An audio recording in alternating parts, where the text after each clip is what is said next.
Jornal da Rede Alesp. Vamos de mais entrevista no Jornal da Rede Alesp de hoje.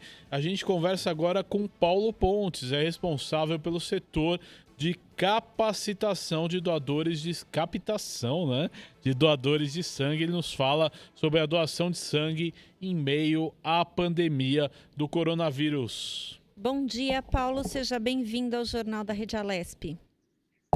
Bom dia, na verdade é um grande prazer para nós poder falar com vocês e trazer à tona esse assunto de tamanha relevância para a sociedade que é a doação de sangue. Sem dúvida. Paulo, uma única doação pode salvar até 4 vidas.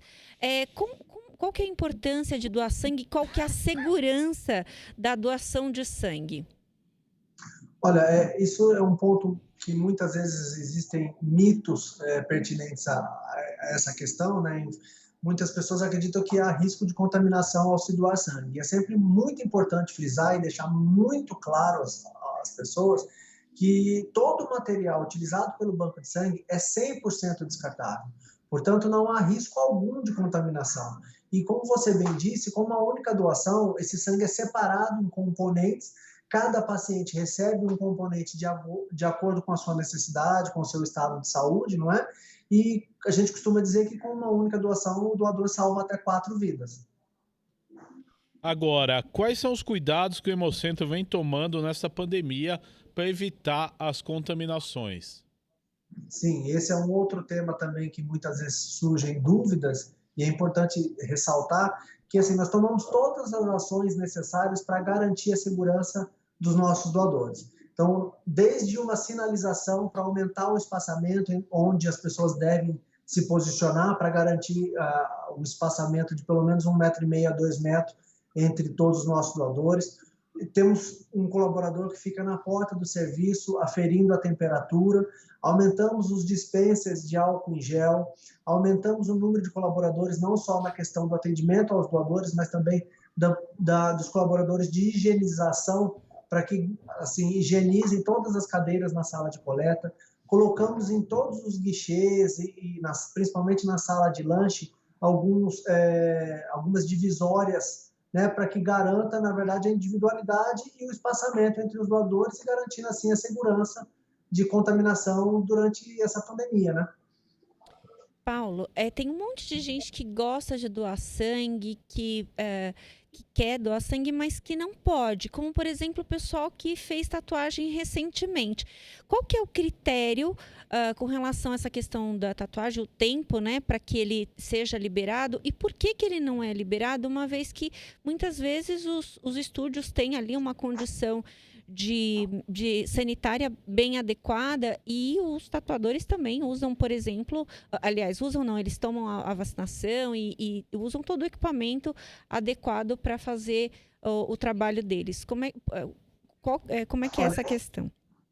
Então, entenda que é assim, Na verdade, todos os critérios para a doação de sangue não são definidos pelo próprio banco de sangue, e sim pelo governo federal, pelo Ministério da Saúde. Então, na verdade, o serviço sempre está abaixo do Ministério da Saúde e cabe essa adequação.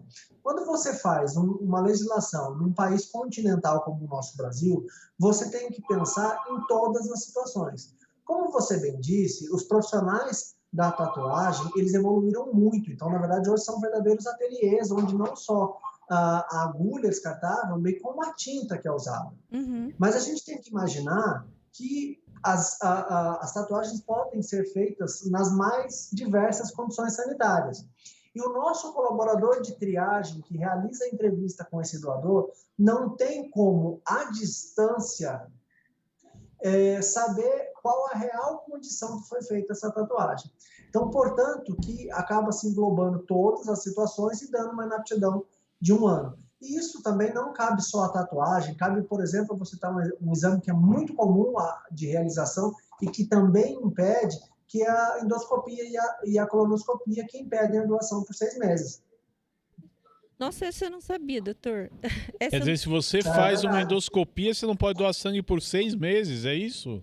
Por 6 meses. Na verdade, assim, você corre o risco, apesar de que os serviços os laboratórios, né, de imagem tomam todas as condições necessárias, as precauções necessárias, mas existe sim um risco de contaminação, assim como na realização da tatuagem, portanto, dado esse tempo de inaptidão. Agora, doutor, é interessante isso, né? Porque eu, por exemplo, dou sangue com frequência, nunca me perguntaram se eu fiz endoscopia, por exemplo, nos últimos 6 meses. É fundamental. Isso o setor de triagem deve abordar todos os doadores, né? Não só na questão de endoscopia, mas bem como procedimentos cirúrgicos, questões relacionadas à saúde como um todo. É importante a gente avaliar, porque algumas situações vão sim impedir a doação. Obviamente que isso por um determinado período, não é um impedimento definitivo, mas existe sim esse tempo de inaptidão. Paulo, um outro perfil de paciente que eu acho que é interessante a gente esclarecer é o paciente que fez cirurgia bariátrica. Ele também entra nesse grupo que tem um período de restrição aí para doação, ou pode fazer a doação? Não, na verdade, além da cirurgia bariátrica, eu vou citar outras 2 cirurgias que são impedimentos, mas não temporários e sim definitivos. Então, toda intervenção cirúrgica no cérebro, toda intervenção cirúrgica no coração e a cirurgia bariátrica são impedimentos definitivos. A cirurgia bariátrica, principalmente em função de que a pessoa que realiza a cirurgia bariátrica, por ter o seu estômago reduzido, você aumenta a tendência dessa pessoa ter anemia, porque ela perde a absorção, né, o poder de absorção dos nutrientes dos alimentos. Então, não que ela vá ter anemia, mas ela tem uma grande tendência a ter anemia. Situação essa que se agravaria uma vez que você doa sangue. Então, para preservar o doador, nesses três quesitos, né, a cirurgia bariátrica, a cirurgia cardíaca e a cirurgia no cérebro, elas são impedimentos para preservar a integridade física do doador. Eu, então, doutor, não tô no grupo, porque fiz bariátrica e não tô no grupo. Doutor, falando um pouquinho aí da Covid, que é algo muito importante, durante a pandemia, que ponto, como tem sido a condição sanitária aí do laboratório para garantir que as pessoas possam doar sangue de uma maneira segura, sem se contaminar?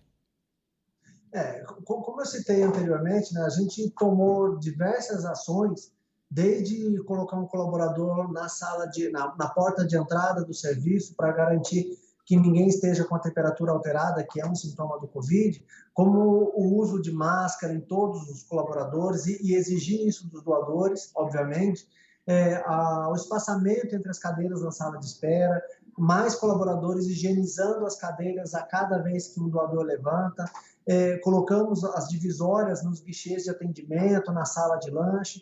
Então, assim, é muito importante ressaltar que a segurança dos nossos doadores durante o processo de atendimento aqui no serviço está garantida. Nós não vamos ter contaminação por Covid aqui dentro do serviço durante a doação. Muito importante esse esclarecimento. Doutor, quem teve Covid pode fazer doação de sangue? Pode sim. Na verdade, 30 dias após a cura da doença, o doador já vai poder voltar a doar. E também temos feito até uma doação específica para esses casos, que é a doação de plasma de doadores convalescentes da Covid, para que, na verdade, nós possamos transmitir para os pacientes em estado grave de Covid o anticorpo. Né? Então, a gente pega o anticorpo que está presente naquele doador, que teve a doença no seu estágio mais leve, vamos dizer assim, mas que criou anticorpo para essa doença, e nós transfundimos esse sangue, ou seja, transferimos os anticorpos para o Covid para os pacientes em estado grave. E isso, na verdade, são estudos iniciais que foram feitos, não só pelo nosso serviço, mas por diversos outros serviços de todo o Brasil, e os resultados foram muito importantes. Então, ainda não se existe porque o Covid em si é uma doença muito nova. Então, a gente está avançando muito, está aprendendo muito com ela. Mas os estudos iniciais foram muito positivos. Importante. Doutor, quando esse estudo começou, esse do plasma, o perfil dos pacientes era de homens acima de 40 anos. Permanece com esse perfil ou o grupo acabou aumentando aí para outras faixas etárias e para mulheres também? Na verdade, até o momento, só nós temos mantido aqui no nosso serviço homens. A gente não tem feito pela faixa etária, mas o que nos leva a coletar o plasma nessas situações é a dosagem de anticorpo. Então, se ele tem uma grande dosagem de anticorpo, a gente utiliza o plasma desse doador. Então, a gente faz um teste, né, para fazer a dosagem do anticorpo, isso antes mesmo da doação, e aí nós convidamos, né, na verdade, agendamos a doação nesse caso específico da doação de plasma de doadores que tiveram Covid. Agora, doutor, é importante perguntar também, que eu tenho certeza, né, e isso já foi pauta aí de outras entrevistas, que os estoques caíram e caíram bastante aí durante a pandemia. É preciso ter medo? Como é que a gente faz aí também para chamar a população para que venha doar sangue com tranquilidade e com segurança, doutor? Isso é um ponto bem importante. A gente sabe de vários serviços que tiveram e que ainda hoje estão com essa dificuldade. Nós tivemos, sim, uma dificuldade inicial, isso lá em março, onde houve uma queda muito importante nas doações, mas graças a um trabalho de conscientização que o serviço já faz há muitos anos, pelo menos 20 anos, e assim, a confiança dos doadores no serviço, nós tivemos uma retomada nas doações, haja vista que agora, de maio para cá, nós tivemos até um acréscimo de 16% quando comparado com o ano de 2019, isso eu digo em relação às doações. Então, na verdade, isso evidencia que o trabalho foi bem feito e nós conseguimos, como que eu posso dizer, uma relação de confiança, não é? Em julho, quando as cirurgias eletivas também foram retomadas, naquele momento nós já tínhamos retomado as doações, mas em função de um aumento muito grande nas transfusões, nós também tivemos um impacto. Então, até hoje, a gente ainda não conseguiu retomar o estoque. Aproveito a oportunidade para convidar a todos que estão nos ouvindo e ainda peço que eles sirvam de fonte multiplicadora da informação, transmitindo esse convite para amigos e familiares. Nós precisamos continuar garantindo o atendimento dos pacientes, né? E apenas com o doador. O doador, ele é na sobrevivência importante, como a equipe técnica, ou seja, tão importante quanto o médico, tão importante quanto a enfermagem, é o doador de sangue. Porque é graças a ele que nós teremos o sangue para atender os pacientes e garantir o benefício da vida aos pacientes que precisam. Sem dúvida. Doutor, tem uma tipagem que tem uma baixa maior, que historicamente vocês observam que ele acaba mais rápido, digamos assim? Sim, é o O negativo, né? Por que o O negativo? O doador O negativo, o sangue O negativo, é o que nós chamamos de doador universal. Ou seja, é o tipo sanguíneo que serve para todos os outros. O grande benefício e a grande necessidade de um estoque maior do O negativo se dá no fato de que, em situações emergenciais, onde o paciente ele está perdendo sangue, os nossos colaboradores que trabalham nos hospitais, eles não têm o tempo hábil para a realização dos testes pré-transfusionais. Então, cada vez que um paciente precisa receber sangue, é coletada uma amostra e é prescrito, né, o pedido de transfusão pelo médico, e tanto a amostra quanto esse pedido é encaminhado na nossa unidade transfusional dentro daquele hospital. Nesse momento, os nossos profissionais realizam uma série de testes esses que levam em torno de 1 hora a 1h30 para que a gente consiga chegar com o sangue compatível àquele paciente. Enfim, nas situações emergenciais, nós não temos esse tempo para esperar de 1 hora a 1h30. Então, nesse momento, existe a necessidade de você iniciar a transfusão usando o sangue O negativo. O sangue O negativo ele é um sangue relativamente raro, apenas 8% da população doa, mas o consumo de O negativo, em função dessas situações emergenciais, praticamente é o dobro do que a incidência da população. Então, chega a 14, 15% das nossas transfusões são realizadas com sangue do tipo O negativo. Portanto, a gente tem uma maior necessidade e precisamos contar com esses doadores que eles façam uma doação com maior necessidade, assim, repitam mais ao longo do ano a doação do que outros tipos sanguíneos em função de ser um consumo maior do que a incidência da população. Paulo, é possível doar também medula aí no laboratório ou é um processo diferente? Não, ele é um processo diferente, o nosso serviço ele não realiza. Aqui em São José dos Campos nós não temos esse trabalho, mas é um trabalho também importante, que também tem grande relevância para a sociedade e também é importante que as pessoas se conscientizem para o fazer, mas nós aqui não realizamos. Mas é importante a gente falar, inclusive, se você puder esclarecer, quem se interessa em doar medula, dói, como é que é feito?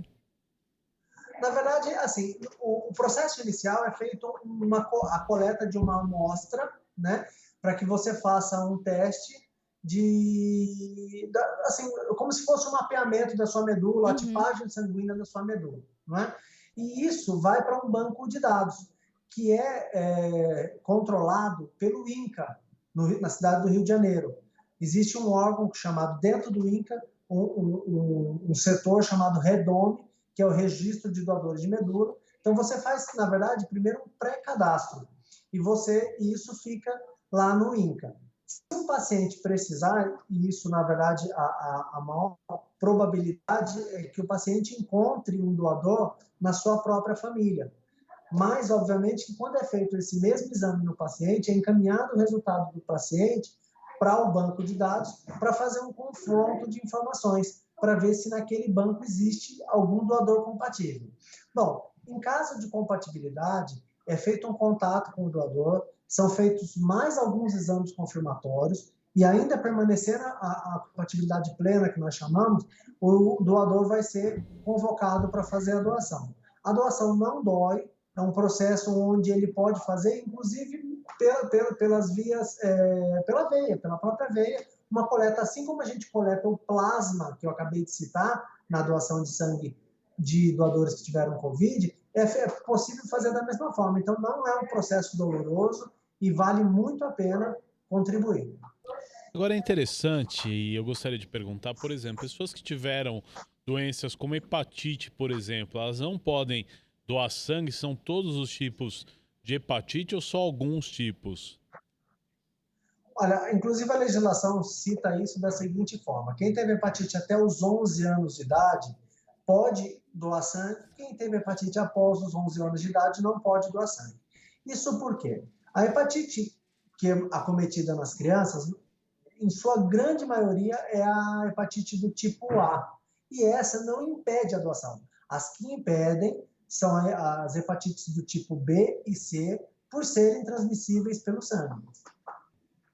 Doutor, eu acho que é importante esclarecer quais os locais que as pessoas podem se dirigir, seja em São José dos Campos ou em São Paulo, quais os locais que as pessoas podem se dirigir para fazer a doação e quais são os documentos necessários que as pessoas devem levar para a doação. E mais, para finalizar, se a pessoa deve ir sem se alimentar ou alimentada. Vamos lá. Vamos começar primeiro pela questão do documento. É importante o doador estar portando um documento de identificação com foto emitido por um órgão oficial do governo.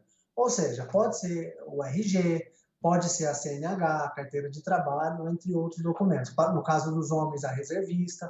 Então, um documento emitido por um órgão oficial com foto. Isso que é importante ressaltar. Em relação à alimentação, não é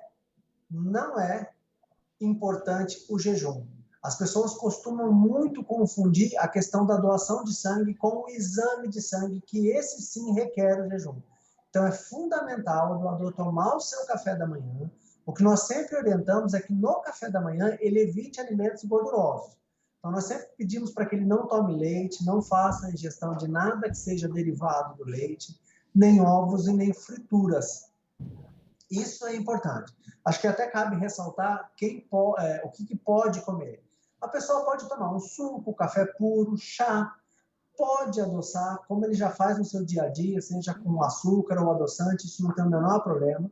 Para comer, pode ser fruta, bolacha de sal, torrada, até o pão francês pode. Só é importante que esses três sejam puros, porque não pode fazer uso de manteiga, margarina, requeijão, queijo, embutidos como presunto, mortadela. Então é importante evitar esses alimentos mais gordurosos. Já em relação aos locais, existe uma gama assim imensa de bancos de sangue em todo o estado de São Paulo. O que eu recomendo, na verdade, é que os doadores, né, que estejam interessados em fazer a sua doação, que procurem o site da Anvisa, que é a Anvisa, que é a Agência de Vigilância Sanitária. Lá tem o endereço de todos os bancos de sangue do estado como um todo. Não, aliás, não só do estado, mas do Brasil como um todo. Então, ficaria mais fácil para a pessoa saber qual o banco de sangue mais próximo da sua residência. Nós estamos aqui na cidade de São José dos Campos e estamos localizados na rua Antônio Sais, 425, fica no centro de São José dos Campos. Ok. Agora, doutor, eu quero agradecer a sua participação no Jornal da Rede Alesp desta quarta-feira. Sempre bom aí falar da doação de sangue, que é muito importante. Obrigado, doutor Paulo. Nós quem agradecemos, vocês, e fica aí ao convite de todos que estão nos ouvindo, como eu falei, que venham doar, nós estamos precisando muito, mas também seria muito importante que eles convidassem os seus amigos, os seus familiares, para a gente assim, levar para frente essa corrente do bem. Tá certo? Mais uma entrevista no Jornal da Rede Alesp. Falamos aí de doação de sangue, conversamos com o Paulo Pontes aí, que é responsável pelo setor de capacitação do Hemocentro de São José dos Campos.